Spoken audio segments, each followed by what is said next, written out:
مدینہ کی رات خاموش تھی۔ گلیوں میں سناٹا تھا اور آسمان پر ستارے ٹمٹما رہے تھے۔ اکثر لوگ اپنے گھروں میں سو چکے تھے، مگر ایک شخص ایسا تھا جس کی آنکھوں میں نیند نہیں تھی۔ وہ شخص امیر المومنین حضرت عمر بن خطاب تھے۔ خلافت کا بوجھ ان کے کندھوں پر تھا اور رعایا کی فکر ان کے دل میں۔ حضرت عمر کا معمول تھا کہ وہ رات کے وقت بھیس بدل کر مدینہ کی گلیوں میں نکل جاتے تاکہ اپنی رعایا کے حالات خود دیکھ سکیں۔ انہیں یہ گوارا نہ تھا کہ کوئی بھوکا سو جائے اور خلیفہ کو خبر نہ ہو۔ اسی فکر کے عالم میں وہ ایک سنسان گلی سے گزر رہے تھے کہ اچانک ایک جھونپڑی سے بچوں کے رونے کی آواز آئی۔ حضرت عمر ٹھٹک گئے۔ یہ رونا عام نہیں تھا، اس میں بھوک اور بے بسی کی شدت تھی۔ وہ آہستہ سے جھونپڑی کے قریب گئے تو دیکھا کہ ایک عورت چولہے پر ہانڈی رکھے بیٹھی ہے اور بچے اس کے گرد رو رہے ہیں۔ حضرت عمر نے سلام کیا اور حال پوچھا۔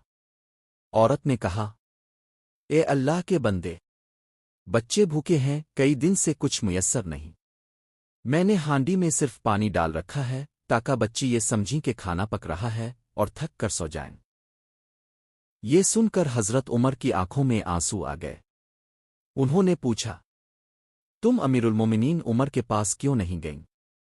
عورت نے دکھ سے کہا، عمر ہم سے بے خبر ہیں، اگر وہ جانتے ہوتے تو ہم اس حال میں نہ ہوتے۔ یہ الفاظ حضرت عمر کے دل پر تیر بن کر لگے۔ انہوں نے اپنا تعارف نہیں کروایا، خاموشی سے وہاں سے نکلے اور سیدھے بیت المال پہنچے۔ اپنی پیٹھ پر آٹے کی بوری، گھی اور دیگر سامان رکھا۔ خادم نے کہا، امیر المومنین، یہ بوجھ میں اٹھا لیتا ہوں۔ حضرت عمر نے جواب دیا، قیامت کے دن میرا بوجھ بھی تم اٹھاؤ گے۔ وہ خود سامان اٹھا کر اس جھونپڑی تک واپس آئے، چولہا جلایا، خود کھانا پکایا اور بچوں کو اپنے ہاتھوں سے کھلایا۔ جب بچوں کے چہروں پر مسکراہٹ آئی اور وہ سکون سے سو گئے تو حضرت عمر نے اللہ کا شکر ادا کیا۔ عورت نے حیرت سے پوچھا، اے نیک انسان، تم تو خلیفہ بننے کے لائق ہو۔ حضرت عمر کی آنکھیں بھر آئیں۔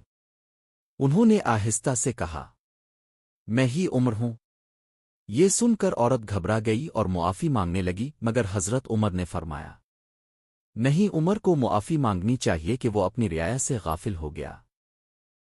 یہ واقعہ ہمیں سکھاتا ہے کہ اسلام میں قیادت کا مطلب اقتدار نہیں، ذمہ داری ہے۔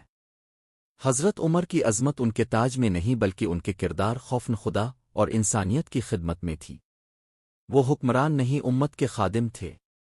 یہ واقعہ آج کے انسان کے لیے بھی ایک آئینہ ہے کہ اگر ہمارے آس پاس کوئی بھوکا، مجبور، غمزدہ ہے تو ہم بری الزم نہیں ہو سکتے۔